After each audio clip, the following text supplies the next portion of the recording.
Buen día. El tema que vamos a ver hoy se llama teoría de conjuntos. Empezamos definiendo qué es un conjunto.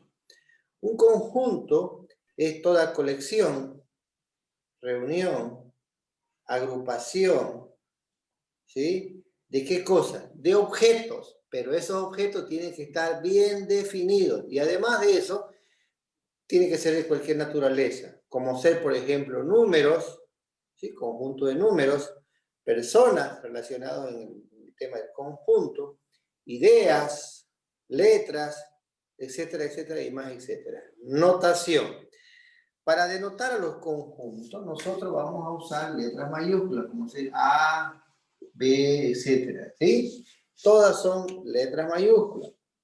Ahora bien, vamos a denotar elementos de un conjunto, pero antes de eso vamos a poner un ejemplo. Supongamos que yo tengo esto de acá y lo escribo así: A, E, I, O, U, ¿sí? No se olvide que esa reunión o colección puede ser letra, dijimos. Aquí tenemos precisamente las letras. Ahora, ¿cómo se lee esto? Este es el conjunto A. Está formado por los elementos A, E, I, O, U.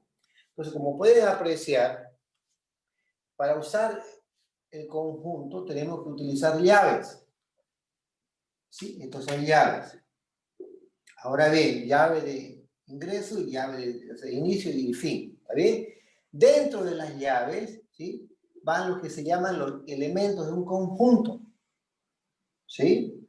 Esos elementos de un conjunto los puedes separar, uno de ellos, por una coma o bien por un punto y coma. Entonces vamos a identificar ahora y vamos a la definición de lo que está dentro del conjunto, que se llama elemento del conjunto. ¿Ok?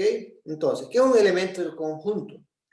Es todo objeto o componente individual que pertenece al conjunto, ¿está bien?, y se lo representa si es que utilizamos letra con letra mayúscula. Ustedes pueden ver, aquí he utilizado letra.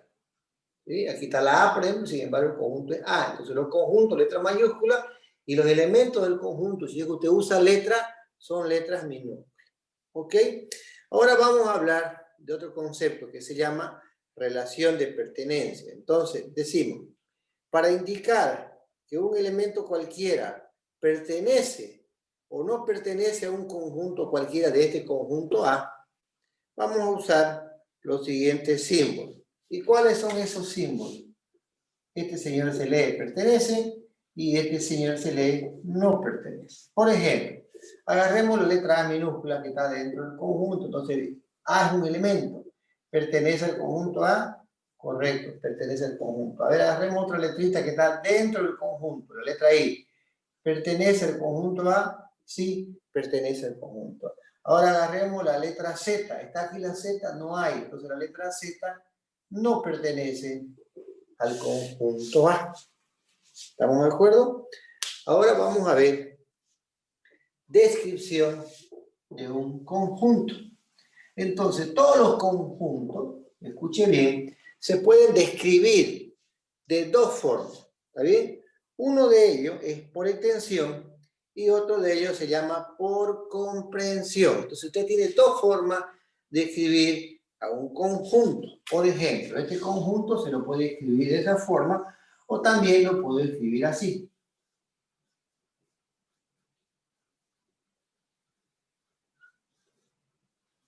Entonces, fíjese usted que está el signo de la igualdad, por lo tanto, esto es igual al conjunto A y esto de acá es igual al conjunto A. Solo que aquí yo lo estoy escribiendo por extensión y aquí lo estoy escribiendo por comprensión. Acá dice A está formado por todos los elementos, A, E, U, igual. ¿Qué dice acá? A está formado por todos los elementos X. Pero para que usted tiene que definir quién es el elemento X. Entonces acá dice tal que X es vocal. ¿Ok? Bien, entonces empecemos definiendo el primer conjunto por extensión. ¿Cuál sería la definición? Entonces un conjunto se lo define por extensión si, solo si, escuche bien, se anotan o describen todos sus elementos. ¿Está bien? Pero ojo, solamente es posible un conjunto finito. Por ejemplo, acá. Acá, ¿de qué estoy hablando yo? de las vocales. No hay más vocales. Entonces, fíjense bien, y yo lo estoy definiendo todos los elementos. Por lo tanto, este conjunto está definido por extensión. ¿Ok? Porque no hay más vocales. Estoy describiendo, anotando todos los elementos. ¿Sí? No hay más. ¿Perfecto? Ahora vamos por comprensión para que entiendan esta parte de lo de acá.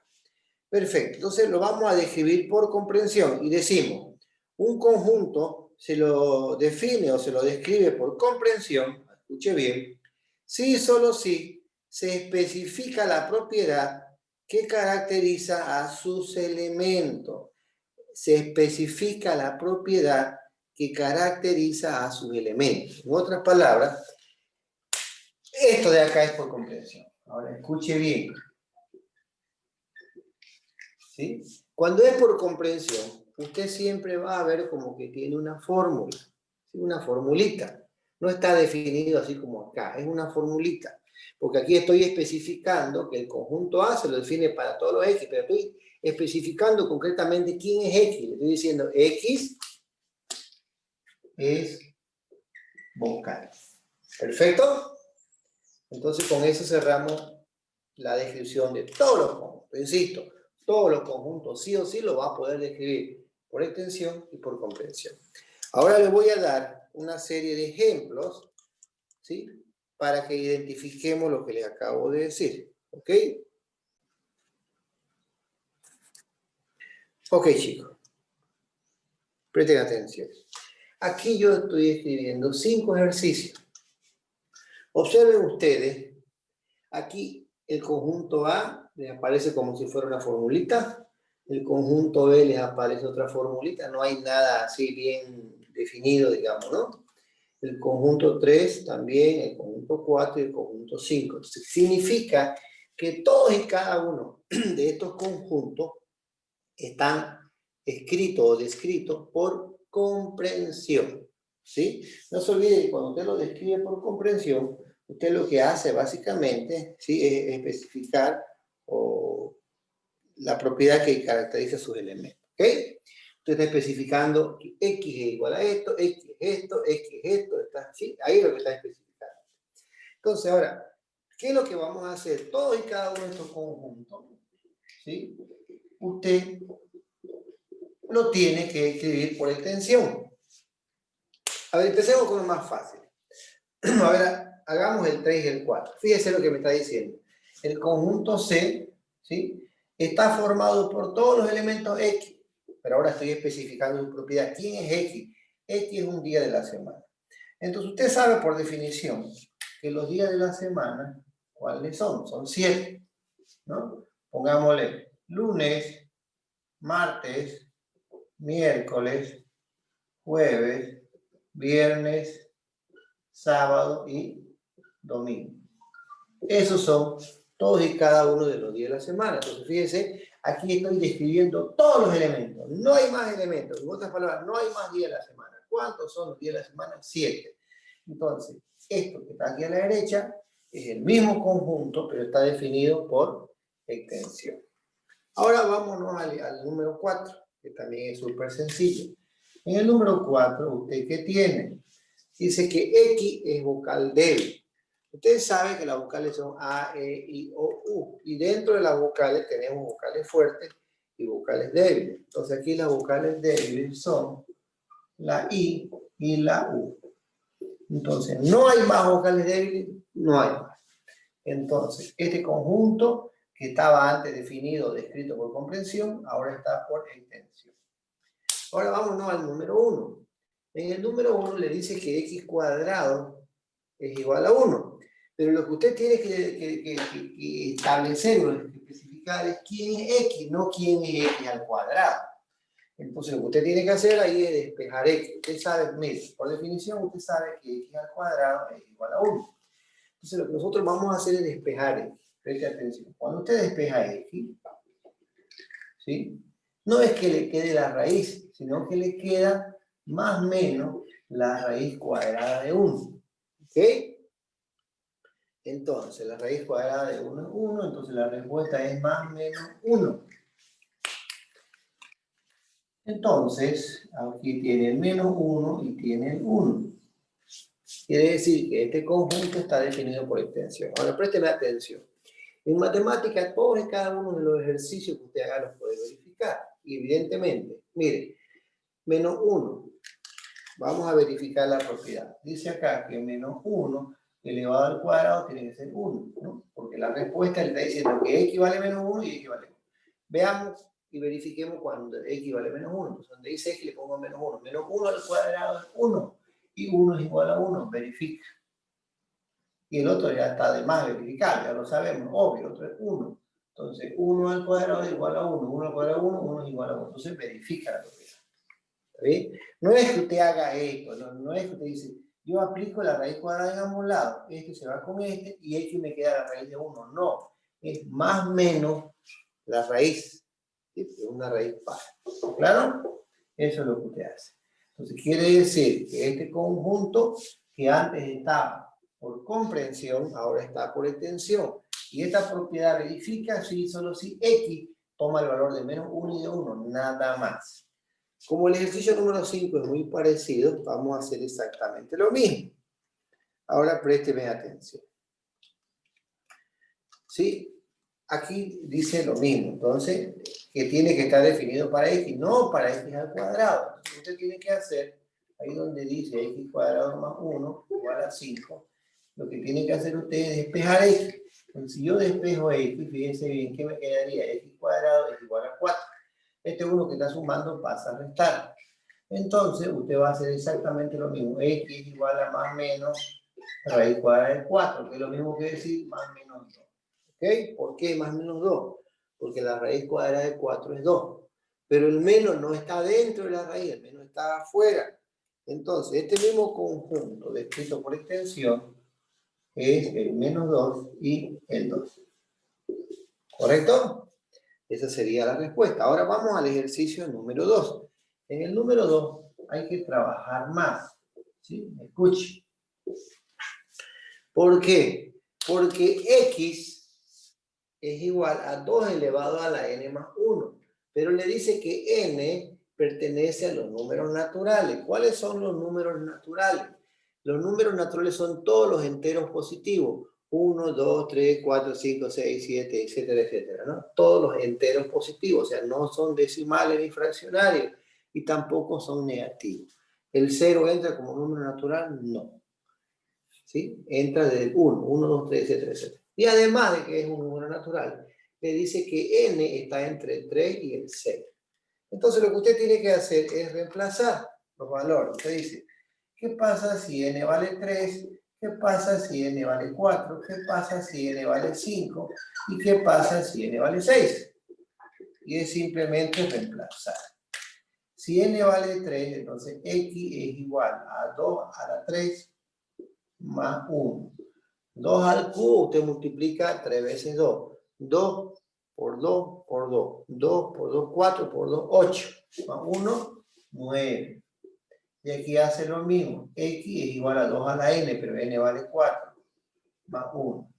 Es multiplicar 4 veces 4, 2 a la cuarta. 2 por 2 por 2 por 2. 2 por 1, 2 por 2, 4 por 2, 8 por 2, 16. Más 1, 17. Y después tiene el otro. X es igual a 2 a la quinta más 1. Y este último, X es igual a 2 a la sexta más 1. Entonces, 2 a la quinta es multiplicar también 5 veces 2. Por lo tanto, cuando usted reemplaza es 2 por 2 por 2. Sería, esto me da 33. Porque hay que sumar 1. Y el otro, 2 a la sexta, es multiplicar 6 veces 2. 2, 4, 8, 16, 32, 64, más 1, 65. ¿Sí? Entonces observe que todos esos son los valores. ¿Cuáles son los valores? El 9, el 17, el 33 y el 65. Entonces quiere decir que este conjunto, el B, en el número 2, ¿cuál es su respuesta? Es el número 9, el número 17, el número 33 y el número 65. Esa es la respuesta. En otras palabras, el conjunto B, así usted lo describe por comprensión y de esta forma usted lo escribe por extensión. ¿Estamos de acuerdo?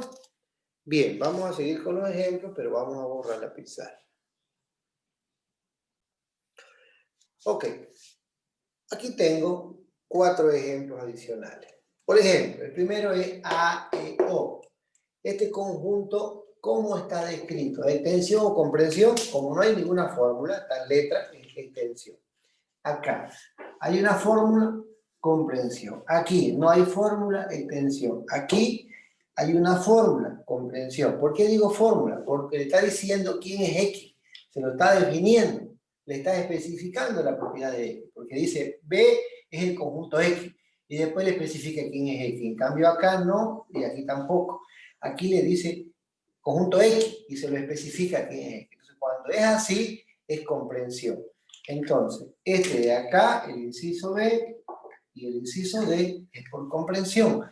El inciso A y el inciso C es por extensión. ¿Ok? Puede que yo en el examen le dé ejemplo y le diga a usted, responda si el enunciado es por extensión o comprensión y escríbalo de la otra forma. Perfecto. Entonces, fíjense. A, E, O. ¿Quién es A, E, O? Vocal. Pero no se olvide que de las vocales se pueden clasificar en 2 grandes grupos, las fuertes y las débiles. Entonces las débiles eran I, U. En cambio acá es A, E, O. Entonces estamos definiendo las vocales fuertes. Entonces, ¿qué tenemos que definir? El conjunto A está formado por todos los elementos de X, tal que X es una vocal. Pero no así vocal, porque no sería A, E, U. Vocal fuerte. Tiene que especificar su propiedad, ¿ok? Perfecto, vamos al segundo ejercicio. El segundo ejercicio dice, el conjunto B está definido por todos los elementos X, tal que X es divisible por 2. ¿Sí? No se olvide que un número es divisible por 12 si al dividirlo por un número le da un número exacto. Entonces, por ejemplo, ¿cuáles serían las respuestas? Por ejemplo, 1. 12 dividido 1, 12. Está bien. 12 dividido 2, 6. Perfecto. El 2 también es divisible. 12 dividido 3. ¿Sí? Me da 4. Perfecto. 12 dividido 4 no me da un número entero. Ah, 12 dividido 4, sí es 3. Entonces el 3 también entra. ¿No? 12 dividido 3 es 4. ¿Y 12 dividido 4 se puede? Sí. 12 dividido 4 es 3. 12 dividido 5 me da fracción. 12 dividido 6 me da 2, entero. 12 dividido 7 me da fracción. 12 dividido 8, fracción. 12 dividido 9, fracción. 12 dividido 10, fracción. 12 dividido 11, fracción. Y 12 dividido 12, entero. ¿No? Porque 12 dividido 12, 1. Entonces, estos son todos los números que son divisibles por 12. Entonces, el 1, el 2, el 3, el 4, el 6 y el 12. ¿Perfecto? Entonces, ¿qué es lo que hemos hecho? Estaba descrito por comprensión, lo hemos escrito por extensión. Perfecto. Ahora vámonos al inciso C. En el inciso C, observe que usted tiene números, pero son 1, 2, 3, 4, 5. Estos números los tengo que escribir con una formulita, pero identifique primero. Estos números, para empezar, son consecutivos y además son enteros y además son positivos. Entonces, para mí es fácil definirlo. ¿Por qué? Porque ¿cuáles son los enteros positivos? Recién yo acabo de decirle que entonces los enteros positivos dijimos que son los números naturales. ¿Está bien? ¿Estamos de acuerdo? Entonces, empezamos a definir. Acá, ¿cómo lo puedo escribir? El conjunto X, ¿no? Tal que X pertenece a los números naturales. ¿Así? ¿Está bien? Y ese número natural son todos los menores o iguales que 5. ¿Está bien? ¿Cuáles son X en natural? Todos los números menores que 5. Fíjese, como dice menor o igual, el 5 está incluido. Entonces sería el 5, el 4 es menor, el 3 es menor, el 2 es menor y el 1. ¿Estamos de acuerdo? Y no hay más. Entonces, extensión, comprensión. Fíjese, con una formulita. Ahora bien, ahora vamos al último ejercicio. En el último ejercicio dice X es departamento del oriente boliviano. ¿Cuál es el oriente boliviano? Si usted sabe, los que vivimos en Bolivia, sabemos que los departamentos del oriente boliviano son 3. ¿Cuáles son? Santa Cruz de la Sierra, ¿qué más? Beni y Pando, ¿no? Vamos a escribirlo bien. Entonces, Santa Cruz, Beni y Pando son los únicos 3 departamentos de los 9 que tiene Bolivia que pertenecen al oriente boliviano. ¿Estamos de acuerdo? Perfecto. Con esto cerramos ya los ejercicios correspondientes a que usted puede identificar cuál es por comprensión y cuál es por extensión. Ok. Ahora vamos a continuar y vamos a ver lo que se llaman los famosos conjuntos especiales. Dentro de los conjuntos especiales, el primer conjunto que vamos a tener es el conjunto universal. El conjunto universal es un conjunto cuya nomenclatura o simbología ya está definida. Vamos a usar la letra U mayúscula para identificar al conjunto universal. ¿Sí? Si usted quiere tener un conjunto universal, la letra U. ¿Sí? Porque es mayúscula, pero y U de universal. Ahora, ¿cómo se define el conjunto universal? Es aquel conjunto que está formado por todos los elementos, escuche bien, por todos los elementos que intervienen en el tema de interés. ¿Ok? Por ejemplo, si usted está estudiando las vocales, el conjunto universal serían todas las vocales. ¿Por qué? Porque no hay más. ¿Cuáles son? A, E, I, O, U. ¿Está bien? Si usted estudia, por ejemplo, el alfabeto, el conjunto universal del alfabeto va a ser la letra A, B, C, D, hasta llegar a la Z. ¿Sí? Si usted quiere estudiar el conjunto universal de los números naturales, entonces sería el conjunto universal, aunque ya va a ver después, los números naturales es un conjunto numérico que tiene ya una simbología definida, usted ya sabe. Conjunto natural, esta es la letra que se usa para identificar el conjunto natural. Entonces aquí tendríamos que poner sus elementos, 2, 3, 4, etcétera, etcétera. Esos serían los elementos del conjunto universal. Entonces, bien, el conjunto universal, ¿sí? Es algo que es muy importante, que se usa mucho, porque usted en teoría del conjunto es muy limitado su uso. Pero no se olvide que es aquel conjunto que está formado por todos los elementos que intervienen en un tema de interés. ¿Ok? Entonces, pasamos al siguiente conjunto, que es el conjunto vacío. ¿Qué es un conjunto vacío? El conjunto vacío es simplemente aquel conjunto que no tiene elementos. Entonces, ¿cómo lo va a definir usted al conjunto vacío? De esta forma, va a poner un círculo, como si fuera una letra O o un cero, y le va a poner una rayita en diagonal. Ese es el conjunto vacío. Ahora, ¿qué quiere decir que no tenga elementos? No significa que no le vaya a poner nada, ¿no? Por ejemplo, si yo quiero escribir el conjunto A, miren, supongamos esto, yo le digo el conjunto A. Vamos a hacer un ejemplo con números para que usted lo entienda, ¿sí? Es similar al que acabamos de hacer.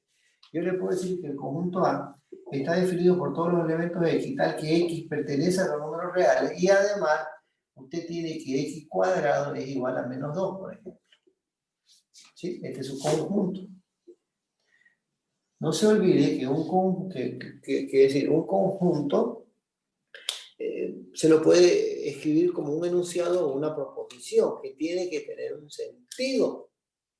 ¿Estamos de acuerdo? Fíjese bien, acá por ejemplo, usted tiene que X cuadrado es igual a menos 2. Usted tiene que definir X, no X al cuadrado. Entonces tiene que despejar. Cuando usted despeja le va a dar más menos raíz cuadrada de menos 2. Pero fíjese, usted tiene una raíz par de números negativos. Entonces, esa raíz par del número negativo, si usted agarra la calculadora, le va a salir error, no está definido. Entonces, quiere decir que no está definido, ¿sí?, el número negativo de una raíz par. Por lo tanto, esto no tiene respuesta. ¿Y cuál sería la respuesta de esto por extensión? Conjunto vacío. ¿Ok?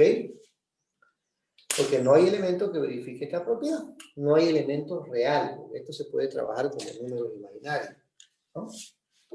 Muy bien. Otro ejemplo que yo les podría dar, por ejemplo, sería cuando yo le digo, siempre usted lo va a ver en los textos de lógica, lo primero que dice X, tal que X es el gato volador. Los gatos no vuelan. Conjunto vacío. O yo le puedo poner el conjunto está formado por todos los elementos X, tal que X es la vaca que pone huevo. Bueno, usted sabe que las vacas no ponen huevo, conjunto vacío. ¿Sí? O yo le puedo poner X, tal que X es el edificio que mide 20.000 metros de altura. No hay. O X tal que X es el hombre que mide 5 metros, tampoco hay, etcétera, etcétera, y así sucesivamente. Porque fíjense bien, le estoy definiendo la proposición como un enunciado que no tiene sentido. ¿Correcto? Conjunto vacío. Y después tenemos los conjuntos unitarios. El conjunto unitario, como su nombre lo indica, es aquel conjunto que tiene un único elemento. Por dar un ejemplo, supongamos que yo le ponga A. Mi número preferido es el 7, por ejemplo, ¿no? ¿Cuántos elementos tiene? Uno solo, que es el 7. ¿Cómo está definido? ¿Extensión o comprensión? Extensión. ¿Cómo lo describo por comprensión? X tal que X es igual a 7 y listo. Sin importar si le pongo X es real o X es, qué sé yo, natural. Entonces, esto se lo escribe así. Extensión y comprensión. Perfecto. Y después vamos a ir al conjunto numérico. Ahora escuche, los conjuntos numéricos son aquellos, ¿sí?, conjuntos que básicamente ya tienen una simbología bien definida, ¿sí?, como ser los números naturales, los enteros, etcétera, etcétera. Pero antes de entrar a esos conjuntos numéricos, yo les quiero hacer un pequeño recordatorio, ¿sí? Generalmente cuando uno dice, decime los números más grandes que existen dentro del universo de los números, la mayoría dice números reales, y no es así. Dentro del universo de los números, los mayores de todos, ¿sí?, los reyes de los números son los famosos números complejos. Los números complejos son aquellos números que tienen la forma A más B por I, donde A y B pertenecen a los reales y I es la raíz cuadrada de menos 1, un imaginario. ¿Estamos de acuerdo? Ahora bien, fíjese bien, estos números, que son los complejos, usted lo puede clasificar en dos grandes grupos, pero ya que hablé de los complejos, después le voy a poner su simbología. Tenemos dos grandes grupos. Por un lado tenemos los números reales, ¿sí?, en la parte A. Y después tenemos, ¿quiénes?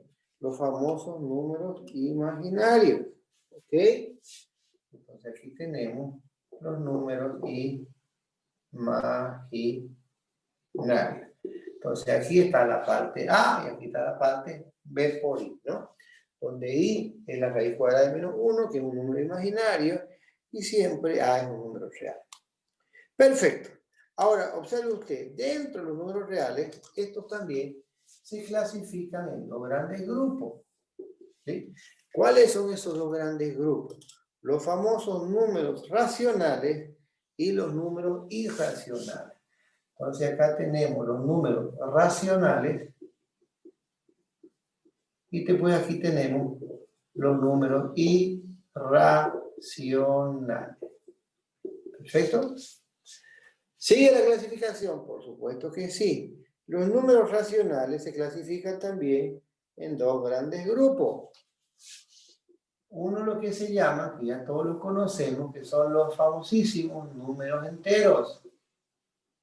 Y después tenemos la otra clasificación, que son los números, famosos números quebrados, o también llamados fraccionarios.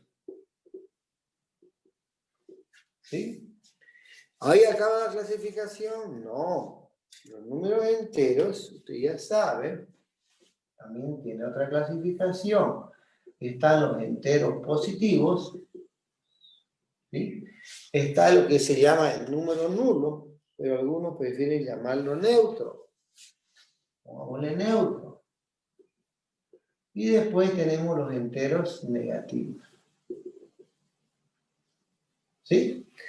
Ahora bien, ¿cuál es la número? O sea, todos estos son el universo de todos los números. No hay más números, habido y por haber. Ahora, lo que yo quiero expresar es, primero deberíamos conocer la definición de cada uno de ellos para poderlos trabajar.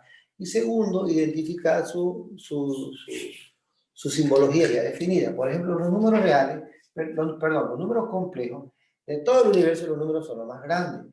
Ellos tienen la forma de A más B por I. A los números complejos su primera letra es C. Entonces usted va a poner la letra C y le pone una rayita. Entonces es así como el conjunto de números complejos se lo simboliza. A y B son números reales, pero A es la parte real y B por I es la parte imaginaria. Pero I tiene la característica de la raíz cuadrada de menos 1. Ahora, los números reales, también se dividen con R, entonces usted también le va a poner estas rayitas paralelas y así es la simbología de los números reales. La letra R. Imaginario de I, entonces no le pone la famosa I aquí solito, sino le pone un barra paralela, como si fuera un 2 romano, para identificar los números imaginarios. Perfecto. Después tenemos los números racionales. Los números racionales, ¿cuál es la letra que se usa? La letra Q. Y le pone sus barritas paralelas, ¿sí? Esos son los famosos números racionales. ¿Y qué son los números irracionales? Es la misma barrita Q, la Q del ratón, y le pone un tilde ahí arribita para indicar que es un número irracional. ¿Perfecto? Y por último tenemos los enteros. Los enteros se los escribe, ya usted sabe también, con la letra Z y sus rayitas paralelas. Los números quebrados o fraccionarios no tienen una simbología definida. Ahora, los enteros son los enteros positivos, neutros o nulos, y después los negativos. ¿Cuál nos interesa? Los positivos. Los positivos se los utiliza con la letra N, que se nos llama números naturales. Ahora, ¿cuáles son los enteros positivos? ¿Cuáles son los números naturales? Ya lo hemos visto. 1, 2, 3, 4, 5, etc. ¿Cuál es el número neutro o nulo? Es el 0, no vacío, número 0. Y los negativos son los enteros negativos. Menos 1, menos 2, menos 3 y así sucesivamente. ¿Ok? Ahora, ¿qué es un número entero? Un número entero, escúcheme bien, como su nombre lo indica, son todos los enteros, es decir, son todos aquellos números que no son quebrados, que no son fraccionarios. ¿Sí? Pero pueden ser positivos, 0 o negativos. ¿Sí? El 0 no forma parte de los números naturales. Los números naturales, dentro de la historia de los números, fueron los primeros números que existieron porque se utilizaban para contar. Y usted empezaba 1, 2, 3, 4, etcétera, etcétera. ¿Sí? Y después tenemos los quebrados. ¿Cuáles son los quebrados? Un medio, un tercio, 5 quintos, esos son quebrados. ¿Sí? O fraccionarios. Ahora, pregunta del millón. ¿Qué es un número racional? Fíjese bien, un número racional, que es básicamente aquellos números que son o bien enteros o bien quebrados o fraccionarios. ¿Estamos de acuerdo? Ahora, pregunta el millón, ¿cómo se puede escribir, digamos, por ejemplo, los números racionales por comprensión, por extensión, o los números enteros? Y eso es lo que va a aprender usted acá. Y esa va a ser su tarea. Usted me lo va a definir todo y cada uno de estos conjuntos numéricos por extensión y por comprensión. Yo ahora le voy a ayudar con lo que sea un poquito más trabajado, ¿sí? Entonces, insisto de nuevo, un número racional o bien es entero o bien es quebrado o fraccional. Y después tenemos los números irracionales. Como ustedes saben, los números irracionales son todos aquellos números que no son racionales. Por ejemplo, el pi, ¿no? ¿Se acuerda del pi? Este de acá. El pi es un número irracional. La la constante, es un número irracional. ¿Está bien? Por ejemplo, números irracionales son aquellos números cuyos decimales nunca se repiten y no acaban nunca. ¿Sí? Ahí te tiene la raíz cuadrada de 3, raíz cuadrada de 99, ¿no? Raíz cuadrada de 99, etcétera, etcétera. ¿Sí? Aunque no recuerdo mucho, pero es cuestión de hacer números y entraríamos a definirlo con precisión. Bien, y después tenemos los irracionales. Los irracionales son aquellos números que no son racionales, así se lo define, ¿no? ¿Y qué es un número real? Un número real es aquel número o bien es racional o bien es irracional. Entonces, cuando entramos al tema de los conjuntos numéricos, usted me tiene que definir todos y cada uno de los conjuntos. Por ejemplo, empezaríamos con el primero, conjunto de números naturales, que tiene que escribir por extensión y por comprensión. ¿Sí? Usted ya sabe, por extensión, ¿qué sería? Definirlo todo, ¿no? El número 1, 2, 3, 4, esos son los números naturales. Ahora vámonos a lo más trabajado, un número racional. Un número racional, ¿sí? ¿Por qué un número racional? ¿Es un entero o un quebrado? Pero yo se lo voy a escribir la forma más, lo que a usted posiblemente le va a costar, que es por comprensión. Entonces, el conjunto de números racionales va a ser todos los elementos X, tal que X se lo puede escribir como A sobre B. Pero ¿quién es A sobre B? Se lo voy a escribir acá, donde A y B pertenecen a los enteros, ¿sí? Son enteros. Y además, como A dividido B, cada vez una división, el denominador hay que pedir que sea siempre diferente de 0 para que esté definido. ¿Ok? Perfecto. Por ejemplo, aquí el conjunto, el Q, que es los números racionales, está definido por comprensión, porque es fórmula. ¿Cómo sería por extensión? Por ejemplo, si yo le pongo punto suspensivo, el 0. O si no, empecemos con números negativos. Por ejemplo, menos 7 tercios. ¿Es un número racional? Sí. ¿Por qué? Porque es un quebrado. Fíjense, los números irracionales son quebrados o bien enteros. Por ejemplo, 7 tercios, ¿es un quebrado? Sí. ¿Verifique esta propiedad? Claro que sí. ¿Cuánto vale A? O sea, siempre lo puede escribir como cociente. ¿Cuánto vale A? Menos 7. ¿Cuánto vale B? 3. Menos 7 y 3 pertenecen a Z, ¿son enteros? Sí. Y además el denominador diferente de 0, sí, es 3. Perfecto. Por ejemplo, yo le pongo menos 1. ¿El menos 1 es un número racional? Claro que sí. Se puede escribir de la forma A sobre B, por supuesto. ¿Cuánto vale A? Menos 1. ¿Cuánto vale B? 1. Porque menos 1 es lo mismo que hacer menos 1 dividido 1, solo que el dividido 1 se sobreentiende, es invisible. Pero si es así, A vale menos 1 y B vale 1. Si yo es un número racional, yo le pongo el 0. ¿El 0 es un número racional? Claro que sí. ¿Se lo puede escribir de esta forma A sobre B? Claro que sí. ¿Cuánto vale A? 0. ¿Cuánto vale B? 1. Porque 0 dividido 1 es 0. Entonces, tanto 0 como 1 son enteros y además B es diferente de 0, precisamente 1. Y así sucesivamente, cualquier número. 7, 121, 3, 2, lo que usted quiera. Quebrado, fraccionario, siempre es un número racional. ¿Ok? Y cuando usted defina un irracional, nos pone los números, cuáles son los irracionales, y me identifica cómo lo escribiría por comprensión. X tal que X es no racional. Al negar eso ya está confirmando el número irracional. Y así sucesivamente, con eso estaríamos terminando todo lo concerniente a los números, al conjunto numérico. ¿Ok? Perfecto. Ahora vamos a hablar del diagrama de Venn. ¿Qué es el diagrama de Venn? Es básicamente una representación visual de los conjuntos. Nada más que eso. ¿Sí? Donde el conjunto universal generalmente se suele representar por un rectángulo y los conjuntos por recintos cerrados. Ejemplo. Cuando yo hago esto de acá, escribo un rectángulo, ¿sí? Esta es la forma, según la definición, de cómo se representa el conjunto universal. Dentro de ese conjunto universal están los conjuntos. Pero no le dice necesariamente que el conjunto es un círculo. Le dice, está representado, le dice, ¿por qué cosa? Por recinto cerrado. Por ejemplo, si usted quiere, lo puede escribir así. Esto. Le pone este el conjunto A. Si usted quiere acá, le pone B. ¿No? ¿Entiende? En otras palabras, usted para los conjuntos, lo que va a ir adentro del rectángulo, si usted quiere usar un círculo, pero tiene que estar cerrado. Si usted quiere usar un óvalo, pero tiene que estar cerrado. Si usted quiere usa un corazón, pero tiene que estar cerrado. Si usted quiere usa un trébol, pero tiene que estar cerrado, etcétera, etcétera. Simplemente recinto cerrado. ¿Estamos de acuerdo? Perfecto. Ahora vamos a hablar, ya van a ver el uso que se le da al diagrama de Venn cuando uno entra a trabajar con operaciones entre conjuntos.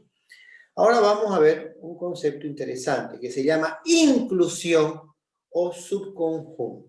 Inclusión o subconjunto, ¿ok? ¿Y cómo se define? Entonces decimos, sean A y B conjuntos. Entonces, A es el subconjunto de B, o bien A está incluido en B, si solo si todo elemento que pertenece al conjunto A también pertenece al conjunto B. ¿Ok? ¿Y cómo se escribe la inclusión? A está incluido en B. ¿Está bien? Entonces aquí estamos diciendo que A está incluido en B si solo si todo elemento del conjunto A pertenece al conjunto B. ¿Ok? Es decir, si usted quiere, lo puede decir así, A está incluido en B, sí, solo sí, sí, solo sí, ¿qué? Sí, solo sí, para todo elemento X, ¿sí? ¿Qué sucede para todo elemento X? ¿Qué hemos dicho recién? X pertenece al conjunto A y además, ¿qué cosa? Para que X pertenece al conjunto A, entonces, ¿sí? X, ¿qué pasa con ese X? Tiene que pertenecer también a ¿quién? Al conjunto B. ¿Sí? La forma más fácil de verlo es lo siguiente. Por ejemplo, mire, yo digo que el conjunto A es el 1 y el 2. Y el conjunto B es 1, 2, 3 y 4. Fíjese bien, la pregunta, ¿A está incluido en B? Sí, ¿por qué? Porque los elementos de A, que son 1 y 2, están en el elemento B. Entonces acá yo puedo decir que A está incluido en B. Ahora pregunta, ¿B está incluido en A? Observe usted que B tiene 4 elementos. ¿Sí? 1, 2, 3, 4. Y no está incluido en B, solamente está incluido 2. Hay 2 que no están, por lo tanto B no está incluido en A. ¿Estamos de acuerdo? Si usted quiere, también lo puede escribir dentro del diagrama de Venn. ¿Cómo lo puede representar visualmente? Entonces, fíjese bien, vamos a ver un conjunto acá. Este va a ser el elemento 1 y el elemento 2. ¿Quiénes son esos? Los elementos del conjunto A. En cambio, los elementos del conjunto B, además del 1 y el 2, está el 3 y el 4. Y este es el conjunto B. Como se puede apreciar, los elementos de A, que son estos de acá, están incluidos dentro de B, pero no al revés. ¿Ok? Bien. Y después tenemos lo que se llama la famosa igualdad de conjuntos. Ahora, ¿qué vamos a decir para que sean iguales? Esto es fácil. Fíjese bien, la mejor definición es lo siguiente. Usted dice, el conjunto A es igual al conjunto B. Sí, solo sí. ¿Qué pasa? Sí, solo sí. A está incluido en B y B también está incluido en A. ¿Ok? Entonces el conjunto A es igual a B, sí, solo si A está incluido en B y B está incluido en A. Entonces la mejor forma de entenderlo esto, vamos a hacer un par de ejercicios. Para eso yo lo voy a copiar acá, ¿sí? Aquí tenemos 3 ejercicios. 1, 2 y 3. En cada ejercicio yo le doy el conjunto A y el conjunto B. A y B, A y B. Y la única pregunta que les hago es determinar si el conjunto A es exactamente igual al conjunto B. Por ejemplo, acá, observe usted que el conjunto A tiene los elementos 2, 3 y el conjunto B tiene el elemento 3, 2. Aquí no me interesa el orden, porque lo que está dentro de las llaves, ¿sí? Es como se lo denota un conjunto, son elementos. son objetos individuales o componentes individuales, el 2 y el 3, y aquí el 3 y el 2. No interesa el orden, por lo tanto, el ejercicio 1, A sí es igual a B. ¿Sí? ¿Por qué? Porque observe, porque el A está incluido el B y B también está incluido en el A. ¿Ok? Ahora, en el ejercicio número 2, observe usted que aquí A y B son distintos. Porque A, los elementos de A, el 2 y el 3, está incluido dentro de B, pero B no está incluido en A. Entonces, A es diferente de B. ¿Sí? Ahora bien, en este ejercicio número 3, ¿sí? Aquí están, todos están por extensión, pero aquí A está por comprensión, porque está en fórmula. Pero observe este detalle, siempre tiene que tener en cuenta esto. ¿Quién es X? Es un número natural. Y acá tiene X, y acá tiene X. Y esto de acá es una inecuación, porque le dice que todo esto es menor que todo esto. Entonces, para saber si el conjunto A igual al conjunto B, lo que usted tiene que hacer es desarrollar matemáticamente esto de acá y ver si verifica la propiedad que está al lado. Para tener espacio en la pizarra, vamos a borrar esto. Entonces, ese es el cálculo matemático que en este momento vamos a hacer. Entonces, todo esto que está, este 3 que está dividiendo pasa a multiplicar y este que está dividiendo pasa a multiplicar. Ahora la pregunta, ¿este 2 que está dividiendo puede pasar a multiplicar? Claro que sí. ¿El 3 que está dividiendo puede pasar a multiplicar? Claro que sí. Puede pasar a multiplicar porque tanto el 2 como el 3 son números positivos. Si aquí debajo en el denominador fue una letra X, no puedo pasar a multiplicar porque yo no sé el signo. Si es positivo, sí, pero si es negativo, no se puede, porque cambiaría el sentido del signo de la desigualdad. Entonces aquí sí puedo pasar a multiplicar porque es número. Entonces vamos a hacer directamente el cálculo.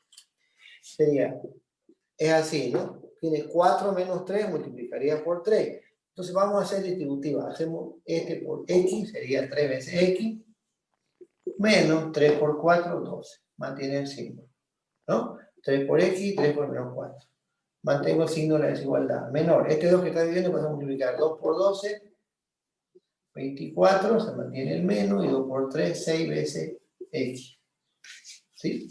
Ahora bien, usted acá tiene X y acá tiene X. Entonces este X que está restando pasa a sumar 6X más 3X, y usted le quedaría 9 veces X. Menor que ¿quién? Este 12 que está restando pasa a sumar. 12 más 24 sería 36. Ahora, este 9 que está multiplicando pasa a dividir, entonces sería 36 noveno.